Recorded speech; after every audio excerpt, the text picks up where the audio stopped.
সুদের টাকায় যদি কেউ ফ্ল্যাট করে, এর পরবর্তীতে তিনি এই ফ্ল্যাটে থেকে বসবাস করে ইবাদতবন্দি করবে, তাহলে তার ইবাদত কবুল হবে কিনা?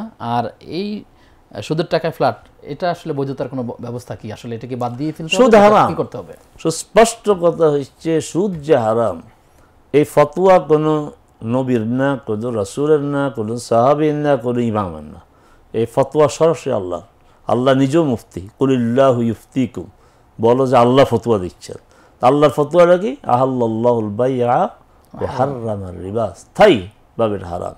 অতএব সুদ হারাম, সুদে লেনদেন হারাম। এই হারামের উপার্জনে বাড়ি করা, জায়গা কিনা, ফ্ল্যাট কিনা, এই সবটাই তো হারাম।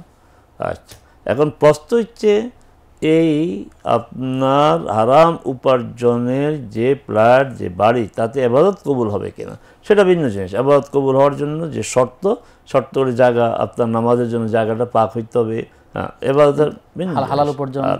কিন্তু আপনার একটা ভয়াবহ কথা রাসূল সাল্লাল্লাহু আলাইহি ওয়াসাল্লাম বলেছেন, আমরা ওইটাই বলে দিই আমাদের দর্শক শ্রোতাদের উদ্দেশ্যে, যে এক ব্যক্তি তার চুল এলোমেলো, চেহারা ধুলাবালি, আকাশের দিকে হাত প্রসারিত করে বলছি ইয়া রব ইয়া রব।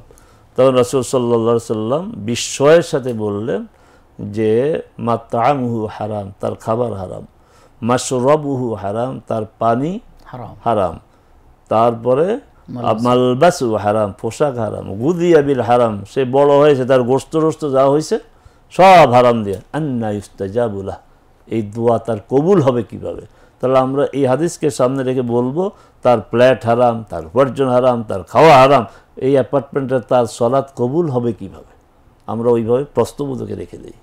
জি, শুকরিয়া আপনাকে। কারণ রাসূল বলেন না তার দোয়া কবুল হবে না, তার দোয়া কবুল হবে কিভাবে? তা আমরা বলি তার সালাত, তার সোম কবুল হবে কিভাবে?